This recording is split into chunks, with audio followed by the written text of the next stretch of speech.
The massive space station floated like a silver flower against the purple sky of Kepler Prime. Ships from 12 different worlds hung in perfect lines around it, each one showing off the best their species could build. The Zephyrian vessels looked like floating crystals that caught the light of 3 suns and threw it back in rainbow colors. The Corvin battleships were huge metal beasts, covered in weapon ports that could blast a moon to pieces. The Altarian craft moved without sound, their hulls so smooth they seemed to bend space around them. Captain Jake Morrison stood on the bridge of his ship and watched the display through the main screen. His brown hair was getting gray at the sides, and his uniform had been patched more times than he could count. Behind him, his crew worked at their stations with quiet focus. They all knew what was coming. "Sir, we're receiving our docking assignment," said Lisa Grant, his first officer. She was young but tough, with sharp green eyes that missed nothing. Her voice stayed calm, but Jake could see her jaw tighten as she read the message. "Let me guess," Jake said. "Dock 7, the one furthest from the main platform. Dock 9, actually, even further out." Lisa's fingers drummed once on her console. "They want us to use the service entrance." Pete Collins looked up from his engineering station. He was a big man with oil-stained hands and a smile that never seemed to leave his face. "Service entrance is fine by me, Captain. Less traffic to deal with." Jake nodded and settled into his command chair. The chair was older than some of his crew members, its padding worn thin and its armrests held together with metal tape. Like everything else on the UES Defiant, it worked perfectly despite looking like it should have been thrown away years ago. "Take us in, Amy," he said to his navigation officer. Amy Parker was small and quick, her fingers dancing over the controls like she was playing music. "Yes, sir." Course laid in. The Defiant moved toward the station, and Jake felt the familiar pride he always got when he watched his ship in action. She might not look like much, but she was his, and she had never let him down. The other ships they passed were works of art. The Moran vessels pulsed with internal light, their living hulls breathing slowly in the vacuum of space. The Draxi ships were perfect geometric shapes that hurt to look at directly. Each one represented thousands of years of advanced science and millions of credits in the finest materials. Then there was the Defiant.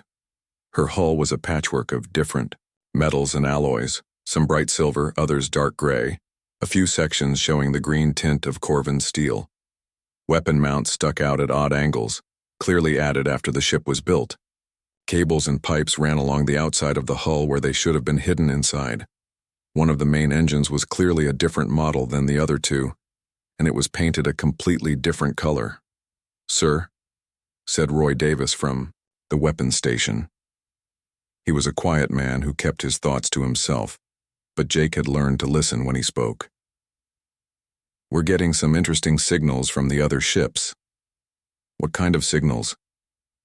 "Communications chatter, mostly. They're talking about us." Roy's face showed no expression, but his voice carried a hint of anger. "Want me to put it on speaker?" "No, that's fine. I can imagine what they're saying." Jake was right. On the bridge of the Zephyrian flagship, Ambassador Krell was pointing at the human ship with one of his 4 arms, while his crystal-like face showed what passed for amusement among his people. "Look at that thing," Krell said to his officers. "It appears to be held together with hope and stubbornness. How did the humans even get it here without it falling apart?" On the Corvin battlecruiser, War Chief Thaxos watched the Defiant through his ship's sensors and made a sound like grinding rocks. In his language, it was laughter. "I have seen garbage scows with more dignity," he rumbled. "Perhaps the humans plan to ram enemy ships and hope the debris damages them." The Altarian delegation was more polite, but no less dismissive. "It is admirable that they try," said Commander Senna to her staff. "But surely they must see that they do not belong among real warships. Perhaps we should suggest they focus on cargo transport instead." The Defiant docked at the distant platform with a soft bump that barely registered on the ship's systems. Amy had guided them in with her usual skill, making the old ship move like a dancer despite her awkward appearance. "All secured, Captain," reported Chief Engineer Collins. Station power is connected and we're cleared for crew transfer. Any issues with the docking systems? Nothing we can't handle. Their universal connectors are about 50 years behind ours, but I brought adapters. Jake stood up and straightened his uniform. Lisa, you're with me. Pete, keep an eye on things here. Roy, make sure our weapon systems are properly powered down. I don't want to give anyone an excuse to cause trouble. What about the modifications? Sir? Pete asked quietly. Keep them covered. Let the others think what they want to think. The main assembly hall of the space station was enormous, with a curved ceiling that showed the star field outside. Representatives from all 12-member species of the Galactic Defense Council had gathered for the opening ceremony. They stood in groups according to their species, their uniforms and equipment showing centuries of advanced development. Jake and Lisa walked into the hall and immediately felt the weight of dozens of eyes turning toward them. Conversation stopped. Some of the aliens pointed openly. Others tried to hide their stares but failed. The humans took their assigned seats in the back of the hall, far from the main speaker's platform. Jake noticed that their section was separated from the others by a wide walkway, as if the organizers wanted to make sure everyone could see exactly how different the human delegation was. Admiral Vex of the Altarians stood at the main podium, his tall, thin form casting sharp shadows under the bright lights. His voice carried easily through the hall without any need for amplification. Welcome, representatives of the Galactic Defense Council, he began. Today, we gather to display the finest military vessels our civilizations have produced. These ships represent the pinnacle of our scientific achievement and our commitment to defending civilized space. The Admiral gestured toward the viewing screens that showed the assembled fleet. One by one, he called attention to each group of ships: the Zephyrian crystal vessels, the Corvin battle cruisers, the Miran living ships. Each description brought polite applause from the audience. And finally, Admiral Vex said, his voice carrying just a hint of something that might have been amusement, we welcome our newest members to this gathering. The humans have sent their vessel, the Defiant. The screen showed Jake's ship and the reaction was immediate. Laughter broke out across the hall. Not cruel laughter exactly, but the kind of sound people make when they see something so unexpected that they can't help themselves. Ambassador Krell leaned over to War Chief Thaxos. I believe they have confused a military exercise with a scrap collection drive. Thaxos made his grinding rock sound again. Perhaps it is some kind of human joke. They will reveal their real ship soon. But there was no real ship coming. The Defiant was all humanity had sent, and Jake Morrison was proud of every patched hull plate and jury-rigged system on her. Lisa's hands clenched into fists beside him. Sir, permission to speak freely? Denied, Jake said quietly. Let them laugh. They'll understand soon enough. Admiral Vex continued his presentation, but the mood in the hall had changed. What had been a formal military ceremony now felt more like a social gathering where everyone was sharing a good joke. The humans had provided the entertainment without even trying. The war games will begin tomorrow, the Admiral announced. Each ship will be tested in a series of combat scenarios designed to evaluate tactical thinking, crew coordination, and technological capabilities. May the best vessels prove themselves worthy of defending our worlds. As the ceremony ended and the delegates began to file out, Jake heard fragments of conversation that confirmed what he already knew. The Defiant had been written off before. The games even began. She would be assigned to the least important positions, given the simplest tasks, and expected to be eliminated quickly when the real testing started. Jake Morrison had been in the military for 23 years. He had served on 12 different ships and fought in battles across half the galaxy. He knew what his ship looked like to these advanced civilizations with their perfect technology and elegant solutions. But he also knew something they didn't. The Defiant wasn't just a collection of spare parts and desperate repairs. She was the product of human ingenuity, built by people who had learned to make anything work and to never give up when things got difficult. Tomorrow, the war games would begin. The other ships would deploy in perfect formations, their crews, confident in their superior technology and proven tactics.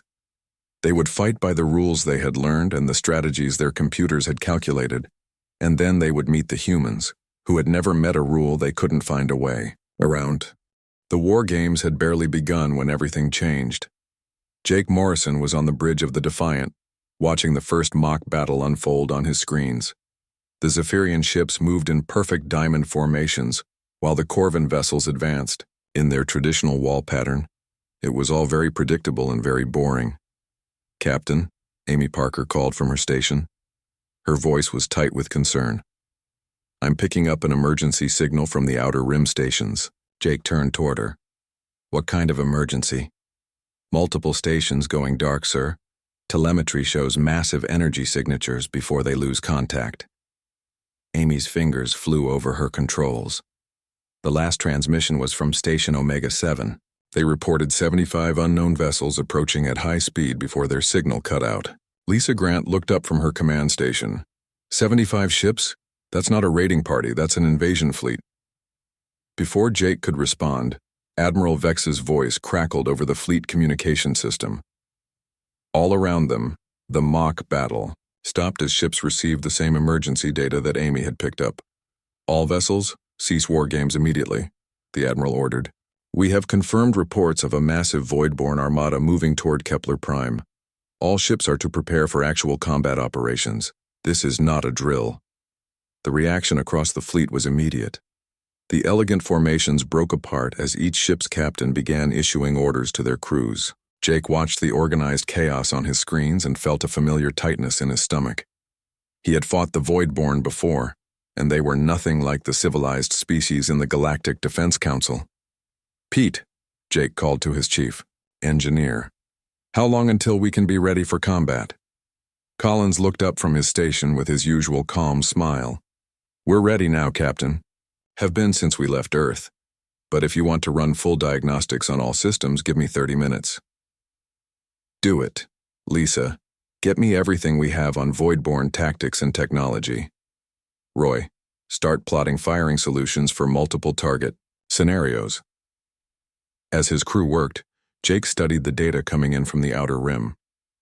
The Voidborn were moving faster than anyone had expected. Their ships were using some kind of new drive system that let them cover enormous distances without the usual energy signatures that early warning systems could detect. Admiral Vex called for an immediate fleet meeting. The captains and senior officers from all 36 ships gathered in the station's main briefing room.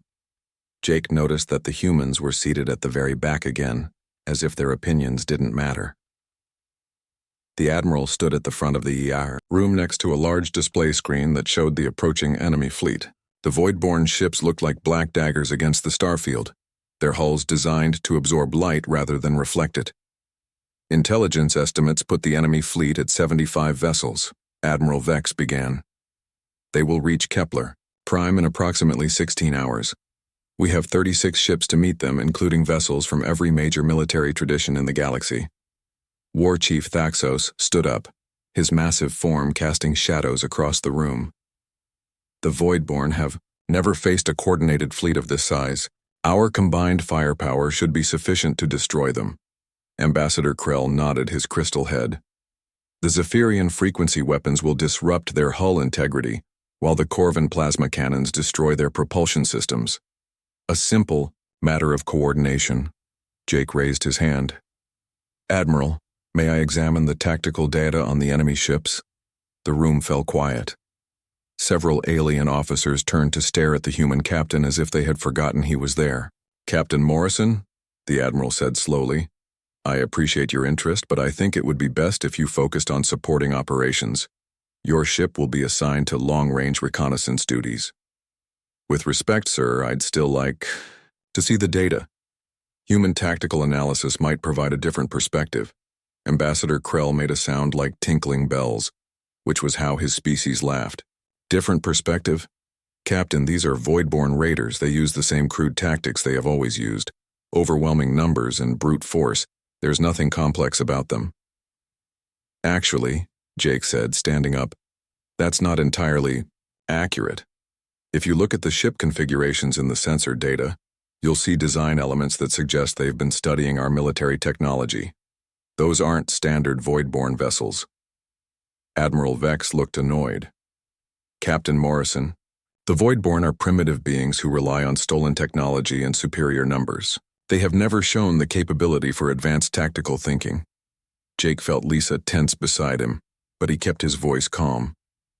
Sir, I'm seeing hull modifications that appear designed to counter specific types of weapons.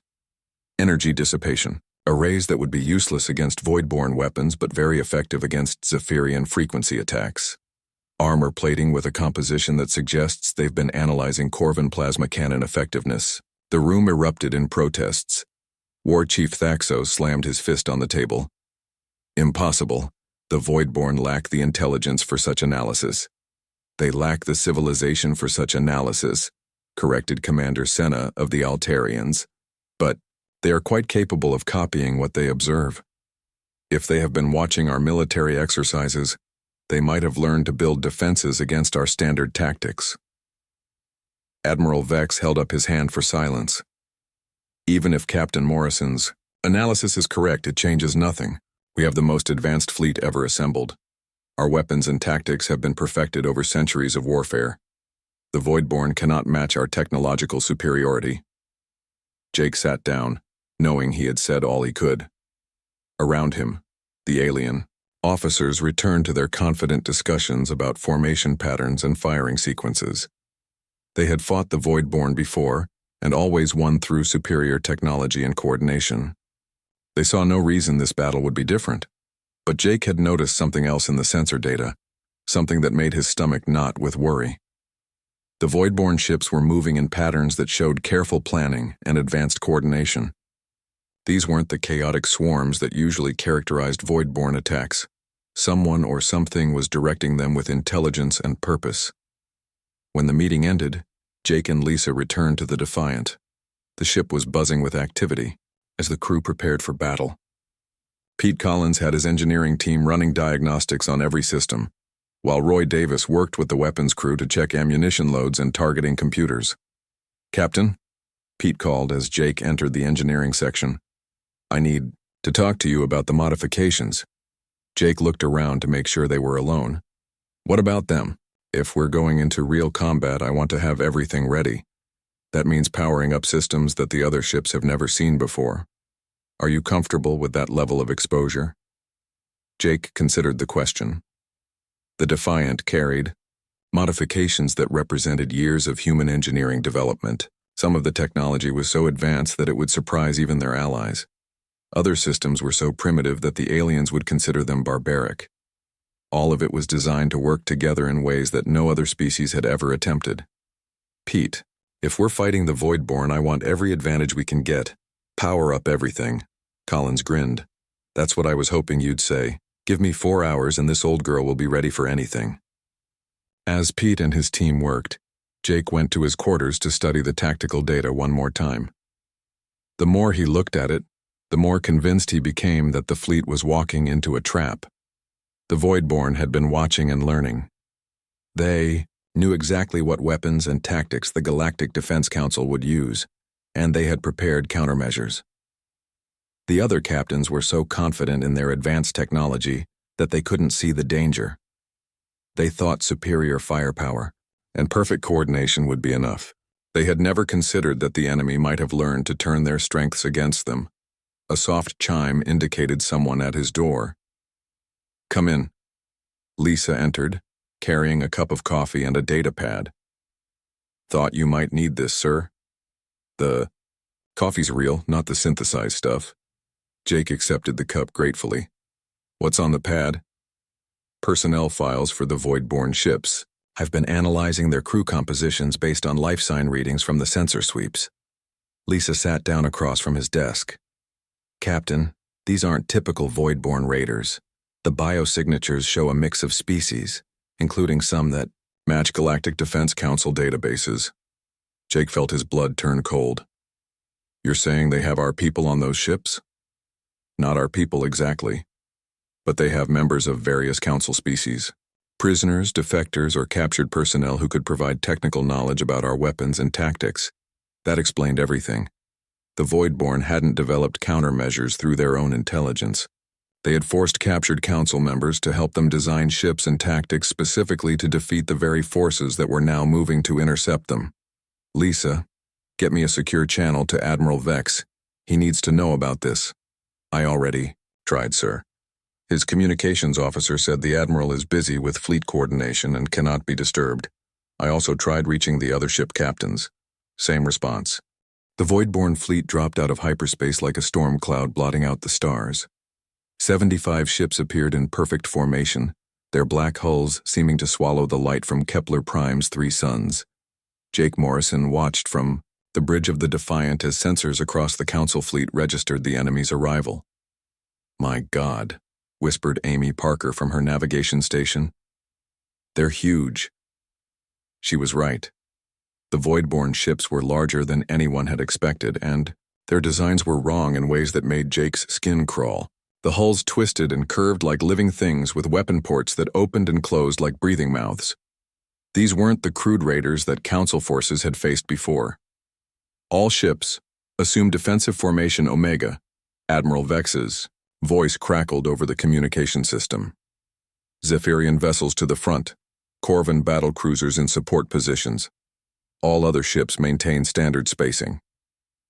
Jake watched as the Council fleet moved into position. It was exactly what he had expected, and exactly what he feared. The formation was perfect, textbook standard, and completely predictable. Every ship moved to its assigned position with mechanical precision. Sir, Lisa Grant said quietly, we're being assigned to the rear guard, long-range support only. Understood. Jake settled into his command chair.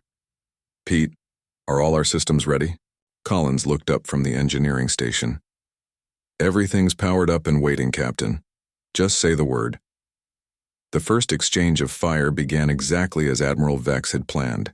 The Zephyrian ships opened up with their frequency weapons, sending waves of harmonic energy toward the Voidborn fleet.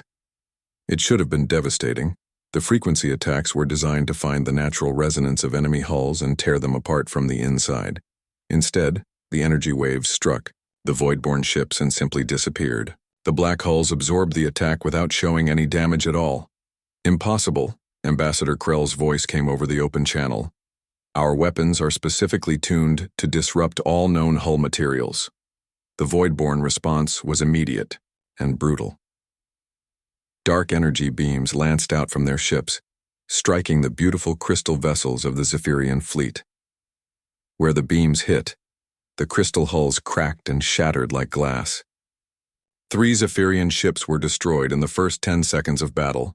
War Chief Thaxos roared orders to his Corvin battlecruisers. All ships, maximum plasma bombardment. Target their lead vessels. The massive Corvin cannons fired in unison, sending streams of superheated plasma toward the enemy fleet. The plasma charges were powerful enough to melt through asteroid belts and had never failed to destroy any target they hit. The Voidborn ships didn't even try to dodge. As the plasma approached, sections of their hulls shifted and changed, revealing surfaces that looked like mirrors made of liquid metal. The plasma charges struck these surfaces and bounced away harmlessly, dissipating into space without causing any damage. They're using adaptive armor, Jake said to his crew. It's analyzing each attack and shifting to counter it. How is that possible? Roy Davis asked from the weapons station. They've been studying us, Jake replied grimly. They know exactly what weapons we use and how we use them. The battle quickly turned into a massacre. The Moran living ships tried to use their biological weapons, releasing clouds of acid that could eat through any known metal. The Voidborn vessels simply sealed their hulls and flew through the clouds without harm. The Altarian stealth ships attempted to flank the enemy, but somehow the Voidborn could see them perfectly despite their cloaking technology. Each Council tactic was met with a perfect counter. Each weapon system was neutralized by defenses that seemed designed specifically to stop it. The Voidborn had prepared for everything the Council fleet could throw at them. Admiral Vex to all ships, the communication system crackled with desperation. Reform to defensive pattern beta. Concentrate all fire on their flagship. Jake watched 12 Council ships focus their combined firepower on a single Voidborn vessel. Energy beams, plasma charges, and quantum torpedoes all struck the target at the same time. For a moment, it looked like the concentrated attack might work. Then the smoke cleared and the Voidborn ship was completely undamaged. Worse, it began to glow with absorbed energy from the attack, growing brighter and more threatening. They're not just defending against our weapons, Lisa realized. They're feeding on them.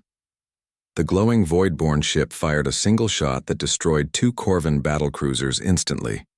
The weapon used the same energy that the Council ships had fired at it, amplified and redirected back at them. All ships retreat to secondary positions, Admiral Vex ordered, but his voice had lost its confident tone. Regroup for alternative tactics. But there were no alternative tactics. The Council fleet had been built around their advanced weapons and proven strategies. When those failed, they had nothing left to fall back on. Ship after ship fell to the Voidborn assault, their crews unable to adapt fast enough to survive. Jake counted the losses on his tactical display. 18 ships destroyed, 7 more heavily damaged and retreating. The pride of the Galactic fleet was being torn apart by an enemy that had learned all their secrets.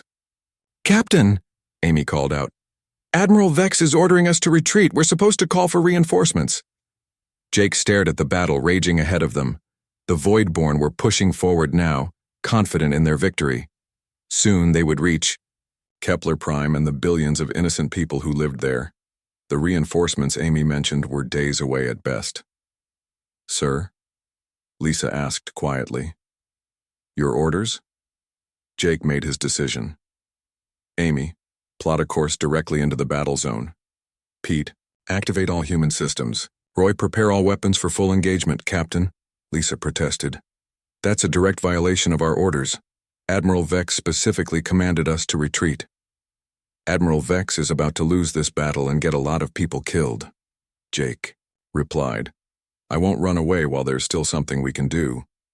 "Sir," Roy said from his station, "we're 1 ship against 75. Even with our modifications, the odds are impossible." Jake stood up and faced his crew. Every one of them was looking at him with worry and fear, but also with trust. They had followed him through dangerous situations before, and they were ready to follow him again. "You're right, Roy, the odds are impossible, but impossible odds never stopped humans before."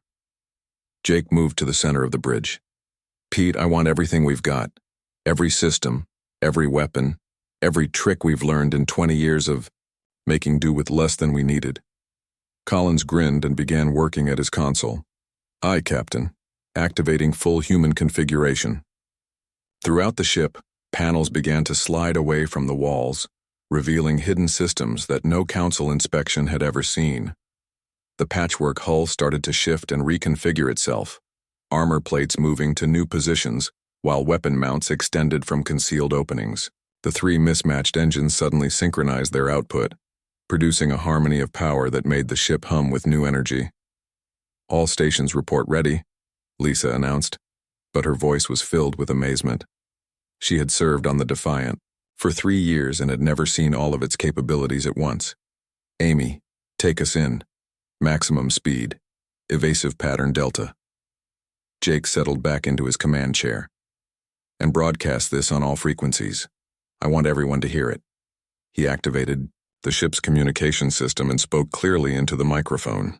"This is Captain Jake Morrison of the UES Defiant. To any Council ship still fighting, we are moving to engage the enemy. To the Voidborn fleet, you've had your fun with ships that fight by the rules. Now let's see how you handle one that doesn't."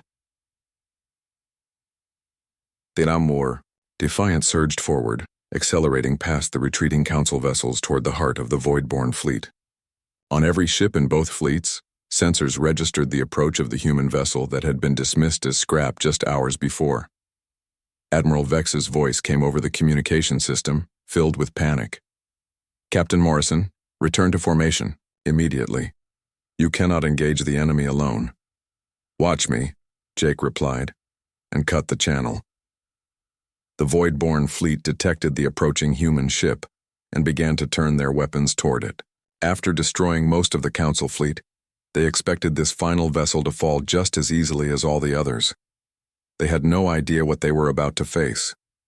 The humans had been watching and learning too, but unlike the Voidborn, they hadn't been studying how to copy existing technology. They had been figuring out how to build something completely different, something that would work when everything else failed, Something that would fight when retreat was the only logical option. The Defiant charged toward the Voidborn fleet like a bullet fired from an old-fashioned gun. Jake Morrison gripped his command chair as the ship accelerated faster than it had any right to move. Around him, his crew worked with the focused intensity of people who knew they were probably about to die. "Incoming fire," Roy Davis announced calmly. 15 Voidborn ships targeting us with their primary weapons. Jake watched the tactical display as dark energy beams lanced toward his ship. These were the same weapons that had torn through the Zephyrian crystal hulls like paper. The Voidborn expected this final council vessel to be destroyed just as easily as all the others. "Evasive maneuvers, Amy," Jake ordered. "Show them what human flying looks like." Amy Parker's hands danced over her controls, and the Defiant suddenly twisted through space in a way that defied everything the Voidborn knew about ship movement. The patchwork vessel rolled, dove, and corkscrewed between the energy beams like it was dancing rather than flying. Where other ships moved in straight lines and gentle curves, the human ship bent and twisted through 3 dimensions at once. The Voidborn weapons missed completely. Not a single beam found its target. "Impossible," came a transmission from one of the surviving council ships. "No vessel that size should be able to maneuver like that." Pete Collins looked up from his engineering station with his usual grin. "Captain, the modular system is working perfectly. We're shifting mass distribution in real time to optimize our movement for each second of flight." Jake nodded. This was what the aliens had never understood about the Defiant's design. What looked like random scrap metal was actually a revolutionary system that could reconfigure itself constantly. The ship could become whatever it needed to be from moment to moment. "Roy, return fire. Let's see how they handle some human-style weapons." "With pleasure, sir." The first shots from the Defiant were simple kinetic rounds. Metal slugs accelerated to incredible speed by magnetic rails. The technology was ancient by galactic standards, so primitive that most species had abandoned it thousands of years ago. The Voidborn adaptive armor was designed to handle energy weapons, plasma charges, and quantum torpedoes. It had no defense against a chunk of steel traveling at a significant fraction of light speed. The metal slugs punched through the adaptive armor like it wasn't even there. 3 Voidborn ships suffered hull breaches as the primitive projectiles tore through their sophisticated defenses and kept going until they hit something vital on the other side. "Direct hits," Roy reported. "Their armor isn't adapting to kinetic weapons." "That's because they haven't seen kinetic weapons in centuries," Jake replied. "Fire at will, Roy. Use everything we've got." The Defiant unleashed a storm of weapons that shouldn't have existed on any modern warship. Chemical explosives that detonated with brutal simplicity against hulls designed to deflect elegant energy attacks. Fragmentation rounds that filled space with deadly metal shards. Even old-fashioned nuclear warheads that released their destructive power in the most basic way possible. The Voidborn fleet reacted with confusion and growing alarm. Their adaptive systems couldn't adjust to weapons they had never encountered. Their sophisticated defenses were useless against attacks so primitive that no civilized species would consider using them. "They're trying to surround us," Amy called out. 20 ships moving to cut off our escape route."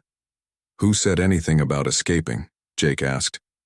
"Take us right through the middle of them." The Defiant dove into the heart of the Voidborn formation, weaving between enemy ships that were too large and clumsy to follow its erratic path. The human vessel fired in all directions as it passed, its weapon system swiveling and adjusting to hit targets at impossible angles. More Voidborn ships took damage as the Defiant's unconventional arsenal found weak points in their designs. A fusion rocket meant for asteroid mining melted through the hull of a command vessel. A magnetic harpoon designed for salvage work tore the weapon arrays off a heavy cruiser. Every human tool of war was something the enemy had never prepared for. "Captain," Lisa Grant called from her station, "they're changing tactics. The Voidborn are adapting their formation to counter our movement patterns." Jake studied the tactical display and saw that she was right. The enemy fleet was learning from their encounters with the Defiant, adjusting their positions and attack patterns to limit the human ship's options. They might not be able to adapt their technology fast enough, but they could still think and plan. "They're smart," he admitted, "but they're still thinking like every other species in the galaxy." Pete, it's time to show them what makes humans really different. Collins hit a series of controls on his console, initiating full adaptive reconfiguration. Throughout the ship, the real miracle of human engineering revealed itself. The Defiant didn't just carry multiple weapon systems and engines, it could rebuild itself during combat. Damaged sections were jettisoned and replaced with backup modules that had been hidden throughout the hull. Weapon systems swapped positions to optimize firing angles. Even the ship's basic shape changed as armor plating moved to protect vital systems. The Voidborn watched in amazement as their target literally transformed before their eyes. The vessel they had been fighting became something completely different in a matter of minutes. New weapons appeared where none had been before. Damaged areas healed themselves as replacement parts moved into position. The ship's speed and maneuverability increased as its configuration optimized for the current battle conditions. "This is impossible," transmitted the Voidborn fleet commander. "No species has technology this advanced." "It's not advanced," Jake replied on an open channel. "It's practical.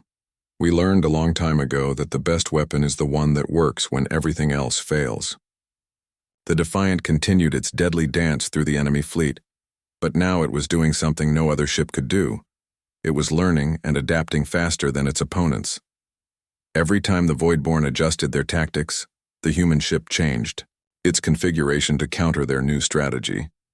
Every time they concentrated fire on a particular section, that section was replaced or reinforced before the next attack arrived. Roy Davis worked at his weapons console with grim satisfaction. "Captain, I'm reading structural damage on 12 enemy vessels. 4 are dead in space and 3 more are trying to retreat." "Keep after them," Jake ordered. "Don't let any of them escape to report what they've learned." The battle continued for 2 more hours, but the outcome was no longer in doubt. One by one, the Voidborn ships fell to weapons and tactics they couldn't understand or counter. Their adaptive technology was useless against opponents who changed faster than any system could track. Their superior numbers meant nothing when they couldn't predict what the human ship would do next. The final group of Voidborn vessels tried to retreat, but the Defiant was faster and more maneuverable than anything they had. Amy Parker guided the ship through impossible intercept courses, cutting off escape routes and herding the enemy ships back into weapons range. "Last target acquired," Roy announced. "The command ship is trying to jump to hyperspace." "Not today," Jake said grimly. "Fire everything we have left." The Defiant's remaining weapons fired in unison, sending a barrage of kinetic rounds, explosives, and nuclear warheads toward the fleeing Voidborn flagship. The enemy ship's adaptive armor tried desperately to adjust, but there were too many different types of attacks coming from too many angles. The command ship exploded in a brilliant flash of light, taking with it the last hope of the Voidborn invasion fleet. Space fell silent except for the steady hum of the Defiant's engines. Where 75 enemy ships had once threatened the galaxy, now there was only debris and the single human vessel that had destroyed them all. "All targets eliminated," Roy reported quietly. "The Voidborn fleet has been completely destroyed." Jake leaned back in his command chair and allowed himself a moment to breathe. Around him, his crew began the process of checking systems and assessing damage. They had done the impossible, but they had paid a price for it. "Damage report, Pete?" Collins consulted his readouts. "We're down to 60% efficiency on the main engines and we've used up most of our backup modules. Hull integrity is stable, but we'll need major repairs before we can fight again." "Good enough," Jake said. "Amy, take us back toward the station. Let's see if anyone else survived this mess." As the Defiant turned toward home, Jake could see the surviving council ships emerging from their hiding places behind asteroids and debris fields. There weren't many of them left, perhaps 8 or 9 vessels out of the original 36. The pride of the Galactic fleet had been reduced to a handful of battered survivors, but they were alive, and Kepler Prime was safe. The Voidborn invasion had been stopped by a single ship that the galaxy had dismissed as worthless scrap. The species that everyone had laughed at had saved them all. The silence in space was broken only by the soft hum of damaged engines and the occasional crackle of emergency transmissions. Jake Morrison stood on the bridge of the Defiant, watching the debris field that had once been the most feared invasion force in the galaxy. Pieces of void-borne ships drifted past his view screen like dark snow against the stars. "Captain," Lisa Grant said quietly, "we're receiving multiple communication requests from the surviving Council ships." Jake nodded. He had been expecting this. "Put Admiral Vex through first." The main screen flickered to life, showing the Admiral's face. The proud Altarian looked like he had aged 10 years in the past few hours. His perfect uniform was wrinkled, and there was something in his eyes that Jake had never seen before. Humility. "Captain Morrison," the Admiral began, then stopped. He seemed to be struggling with words that didn't come easily to him. "I owe you an apology. We all do." "No need for apologies, Admiral. We're all on the same side." "Are we?" Admiral Vex asked. "Because I'm looking at the tactical records, and what I see is impossible. One human ship, destroyed an entire Voidborn fleet that had torn through our combined forces like they were made of paper." Jake could see other faces appearing on secondary screens around the bridge, the surviving captains and officers from the Council fleet.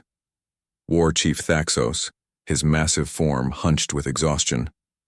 Ambassador Krell, his crystal features dim with shock. Commander Senna, her usual composure completely gone. "How?" War Chief Thaxos asked.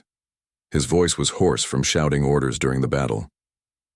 "Our sensors show that you used weapons that haven't been seen in civilized space for thousands of years. Kinetic rounds, chemical explosives, nuclear warheads. These are primitive technologies." "That's exactly why they worked," Jake replied. "The Voidborn had studied all of your advanced weapons and learned how to defend against them. But nobody prepares for attacks that are considered obsolete." Pete Collins appeared beside Jake on the bridge. The chief engineer's uniform was stained with oil and coolant, and his hands were covered in burn marks from emergency repairs. But he was still smiling. "If I may, Captain," Pete said, "I think our new friends would like to understand how we built what we built." Admiral Vex leaned forward. "Yes, we would very much like to understand. Our intelligence report suggested that human technology was decades behind our own. Yet your ship demonstrated capabilities that none of our scientists thought possible." Jake gestured for Pete to explain. The engineer had been waiting for this moment for 3 years. "Well," Pete began, "the thing about humans is that we don't like to throw anything away. When you folks gave us access to galactic technology, we didn't abandon our old stuff. We figured out how to use it all together." He activated a holographic display that showed the Defiant's internal structure. The alien officers gasped as they saw the complexity hidden beneath the ship's ramshackle exterior. "Every piece of this ship serves at least 3 different purposes," Pete continued. "That section you thought was a poorly installed reactor housing? It's also a kinetic weapon magazine and a backup life support system. Those ugly external cables you laughed at?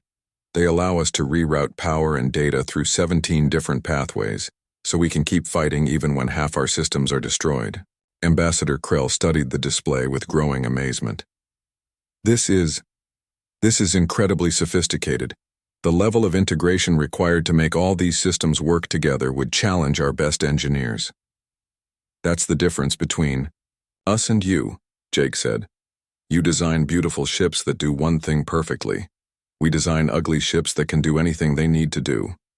Commander Senna spoke up from her screen. "But the way your ship moved during the battle, the maneuvers were impossible. No vessel can change its mass distribution that quickly." Amy Parker looked up from her navigation station. "Actually, it can. The whole hull is modular. We can shift components around in real time to optimize for whatever we're doing. Need more speed? Move the heavy armor to the back and extend the engines. Need better weapons? Reconfigure the hull to mount more guns. And when something breaks," Roy Davis added from weapons control, "we just swap it out for something else." Half our backup systems came from completely different types of ships. A mining laser here, a construction beam there, some cargo handling equipment modified to shoot nuclear warheads. Whatever works. War Chief Thaxos made his grinding rock sound, but this time it wasn't laughter.